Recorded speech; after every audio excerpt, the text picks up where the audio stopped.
Hello and good afternoon, good morning, wherever you are. My name is Nefertira and you are tuned into my channel, Intentional Mommy. Welcome. It's been a while, as per always, but I'm really trying to change that. So, I am trying to commit to a schedule to get my channel more active and to create the kind of content that I want to create and really put myself out there. I feel like this year is all about me putting myself out there and exploring all of my passions. So I'm back, but that's not the purpose of today's video. Today's video, as you can tell by the title, is going to be about the power of soft living and allowing flow into your life. Now, I feel like we've all kind of seen the post on Instagram. We've kind of seen this whole trend that's going on social media that talks about soft living. And basically, if you haven't seen it yet, soft living is basically, to me, defined as living life outside of survival mode and allowing ease into your life, where ease is the prioritized thing. I want to define it a little bit more because I don't want it to get confused with I don't know, it can get confused with a few things. But in my definition, soft living to me means releasing the need for control, releasing the need to know it all right then and there, releasing the need to be in the know and to know what's going to happen. You just really have to be in this flow where any type of resistance, you take it as a no. And I'm going to really get into it into this video. So I have a list beside me. So if I go to here, that means I'm looking. So I've defined what they both mean to me. Flow, and basically I look at life as like a river. So basically things in your life, if things are just always things are always hitting, take that as a no. There's no flow. And I'm gonna dive more into that because I feel like it goes hand in hand into spirituality, African spirituality to be specific. You know, daughters of the water, I feel like a lot of us have to realize if there is not a flow of things, that means that it is not blessed by your ancestors and it is not ordained and aligned for you. Because anything that's for you, like, you're gonna have challenges. Like, let's get that out the way. I don't want that to get confused with resistance, because challenges are just things that arise, but they don't necessarily thwart your process, you know what I mean? But at the same time, you have to be able to identify what's a challenge and what's more so of a full-on oppressed, you know, resistance. So I've defined those both, got those out the way. I hope y'all like my pink. I love pink so much, but that's okay. Let's get to the video. Okay, so how do we get out of survival mode? Well, number one, I can speak from my experience because I feel like the past, how many years? Past 4 or 5 years has really been me getting myself out of that mode and learning how to allow flow and learning how to catch myself with the triggers and X, Y, and Z. That's a whole other video to dive into. But if I want to break it down in a simple manner, when I talk about survival mode and you getting out of it, basically I mean when it's time to do something. Let's say you have a certain thing that you're wanting. Let's say you're trying to get an apartment, right? And you've been having housing issues for a while. You know, you've been bouncing around. You know, there have been lots of mishaps, things like that, which a lot of people are going through right now. Just having the basic human necessities, having a home, having income, having food, those are things that are becoming a lot more scarce for a lot of people. Scarce for a lot of people. And I want to put a disclaimer out there that when I say get out of survival mode, I'm not saying that let's pretend that these things aren't here, that these problems aren't here, because these things are really happening and they're happening to a lot of people.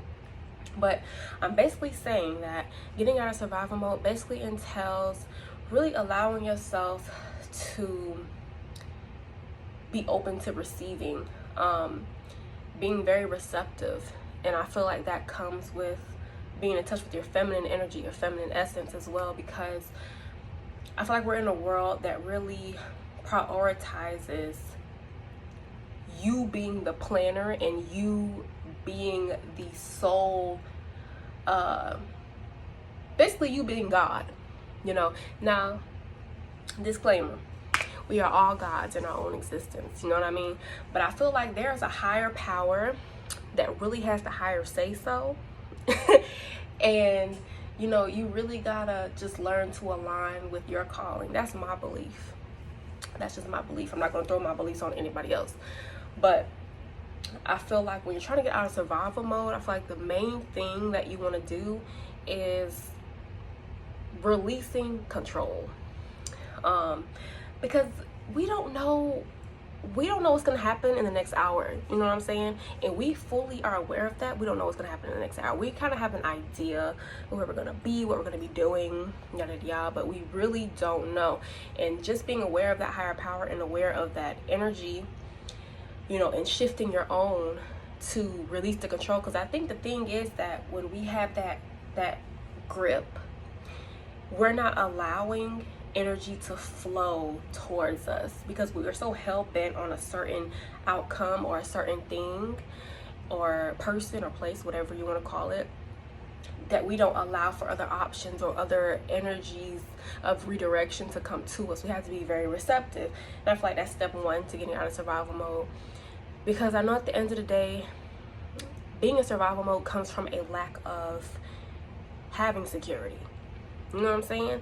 And which I feel we all should have, our human basic necessities.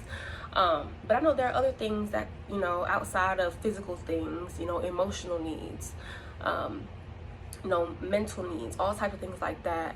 It's best to create the best environment for ourselves to allow that flow to come into our lives. So working our way out of survival mode, I feel like it really starts with you kind of understanding what your triggers are, and then kind of recognizing the ways that you can identify them, and then also kind of release the grip that you may have on needing things to go a certain way. Because I swear that's how my life changed in my perspective, because I was holding on to a certain thing, like I wanted a certain outcome, a certain feeling, I want to feel a certain emotion, you know, everything you know, and that comes from not feeling like you're in control of your life, you know what I mean? And unfortunately, that can come from many situations, but I feel like to get that feeling of control without feeling like you have to know it all, because I feel like control is a word that needs to be redefined a little bit, because we are the creators of our own universe by how we think, by how we live, and you know, each day we kind of set the tone. But we just have to realize our power in our control is in setting the tone. If we set the tone, we're kind of directing this thing as we go, but we still have to be receptive to what is coming to us and be open to, you know, the highest of highest things for us. Next, talked about releasing control. Now I'm gonna get into flow a little bit. I'm gonna tell my personal story because I feel like it really taught me the biggest lesson on just allowing flow. So I live in the big, sunny, shiny state of Florida. Excuse me, and I love it so much. It's my home state. You know, born and raised. My family, my ancestors were born and raised here. Half of my other side was, you know, born and raised in Jamaica. But I will say, honey, everyone knows about this housing market, okay? It's not good. It's not good, especially not as a single person, okay? So I was having a lot of trouble finding a place that I felt I wanted to pay, that I felt it was worth it, because, honey, I'm not paying no $1,500 for no one, but I ain't doing it. But basically, you know, I searched and searched, and I was, you know, all the prices that I want, the price ranges that I wanted to be in, they were always being taken faster than I can get them. So literally, I applied to this place that was way out of my price range that I wanted to pay, but I was like, okay, I'll just do it, whatever. You know, red flag number one, you know, I'm gonna tell this story, but I hope that you could take heed of the resistance when I tell this story. So, boom, I call this place and I apply. Boom, I get approved, right? So I go there and I fill out some paperwork, whatever they need. I didn't sign any lease yet, right? And I'm preparing to move and everything. But during that time, like, I like to have my savings at a certain place before I make big moves like that. I like to make sure that everything is perfect for me, because especially coming out of survival mode, I got to make sure that I am setting up myself nice, right? So moving day comes. Now mind you, all before moving day, I was stressing about my money. I was stressing about just everything. I felt horrible all up and through the time to moving. And I'm a very spiritual woman, so I take signs very aggressively. I don't take them, I don't push them to the side, right? So I'm like, goodness, this doesn't feel like it's flowing. You know what I mean? It feels like it's, why do I feel this way? It's supposed to be a happy moment. So moving day comes, boom. Now before this, I told the lady, I said, listen, I want to see this apartment because I want to see what I'm going to be paying for, and I'm not signing nothing until I see something. Now, in the housing market, sometimes they'll be like, oh, they go fast, and you can't see it till move-in day, and yada, yada, yada, yada, yada. Don't let nobody tell you that. So boom. I move in. No, I didn't move in. Sorry. No, I didn't. So basically, moving day comes. I'm sleeping the day of moving day, and it's time to wake up. I'm having some dream. In the dream, I hear a man's voice. I don't know whose voice this was. I'm going to chop it up to an ancestor. I don't necessarily give God a gender. Whoever it was somebody that was trying to give me a message from the higher realms, okay? I'm sleeping, and then I legit hear someone say to me, you're not moving into that one. And I'm all like, I jump up and I'm like, yes, I am. And I look around, no one's around me, and I'm like, okay, the heck was that? Now I'm over here like, okay, I'm just gonna chop that up to one of my fears. Maybe that's just one of my fears speaking. So I just get up and I proceed to get prepared for moving day. I go get my U-Haul. That's a complete mess. The people who were supposed to help me were nowhere to be found, or sleep, whatever they want to say they were doing. And that was a mess. And then everything was a mess. When it was time for me to get the U-Haul, I couldn't end up getting it because there was some mess that was going on, so I had to get it another day. That's the same day. It was a mess. It was a mess. Okay. Now the lady calls me from the apartment, and she's like, hey, come in if you want to come see it. It should be ready by about 9 o'clock. So I give her a little time, and I call her, and I'm like, okay, is it ready to be seen? I come there. She's like, yeah. I come to the office. She sits me down. She calls the person, and the person's like, no, it's not ready yet. I'm looking at this girl like, listen, you playing with me, and now and now it's about to get busy up in here in this office, okay? Because you playing with me, but I tried to be cordial, you know what I'm saying? And so then, I hope this story is not all over the place. I'm just trying to bring out all the resistance. So then, she tells me like, okay, moving time is at 5 p.m. So it should be ready by that time. Now, mind you, it gets like 4 something. So I go with her up the stairs to view the apartment. There's a maintenance man in there. So I guess they're getting my place ready before before I get in there, which is ridiculous to me. Not to mention, this lady tried to get me to sign the lease the day of without seeing it, and I specifically told her that's not going to happen. So we're walking upstairs. As soon as we walk upstairs, I hear the maintenance man on the phone with somebody, and he's cursing somebody out. Number one, if that's supposed to be my house, you ain't finna have that kind of energy up and through my crib, okay? So that I already knew. I was like, nope. When we were walking upstairs, I already know it was a nope. So we get in there. This man is painting the cabinets. It got to be 30 minutes before my move-in time. He's painting the cabinets. So all you smell is paint. He's trying to paint over the fridge. I look at the fridge is disgusting. I go to the bathroom, the sink is disgusting. I look at the counter, not the counter, but I look at the ceiling, and there's like black marks coming from, and I'm looking at her like, and she's looking at me like, and I'm like, I'm like, lady, you gonna run me my money. You gonna run my money. Now, mind you, I didn't pay no rent or anything, but I paid like the deposit. And I was like, yeah, no. I took pictures. I was like, and you're trying to tell me this is not refundable? And she's like, no, it's not. I said, we're gonna see about that. I'm gonna talk to your manager when I get back to the office. Cause if it's one thing I'm gonna do, I'm gonna get that manager. Okay, so basically I'm like, this is ridiculous. I said, this is not move-in ready. Resistance red flag number 7,000. Okay, I was like, this is not move-in ready. The man is just painting the cabinets. Mind you, I had the dream, I had the voice, the U-Haul situation. It was one thing after the other. Then I go to the lady, you know, I tell her, I go to the manager's office, I get my refund and stuff, and you know, that's that.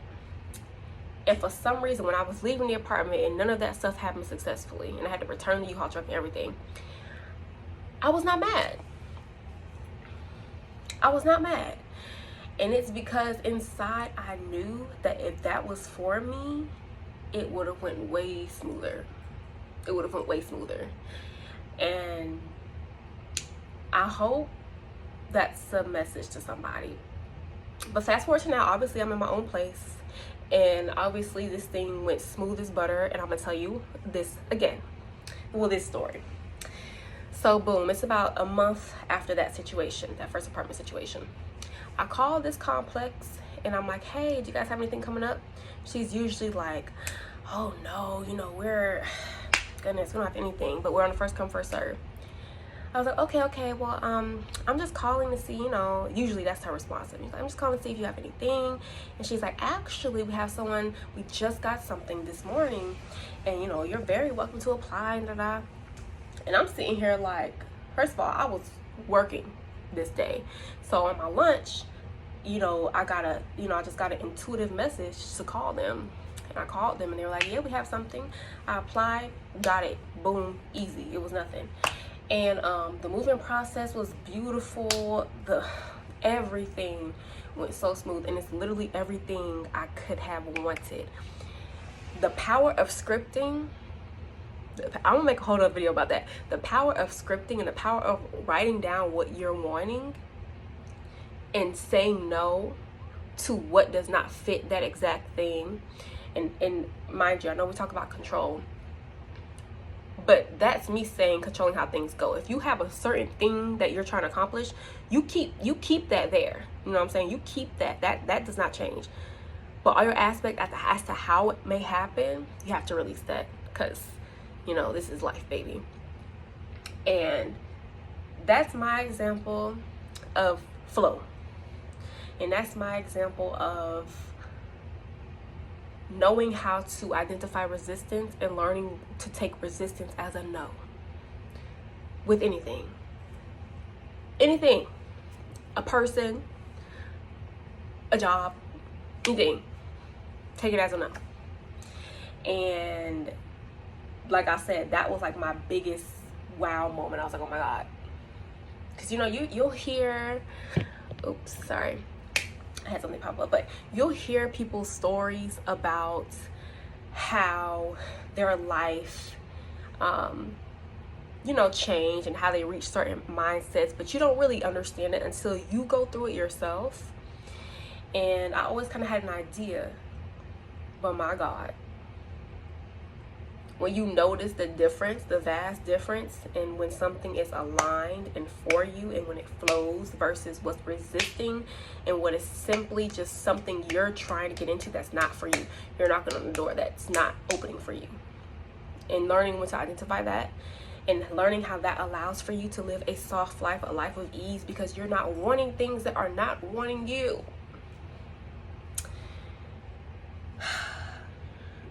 I'm gonna lean on it. I'm sorry.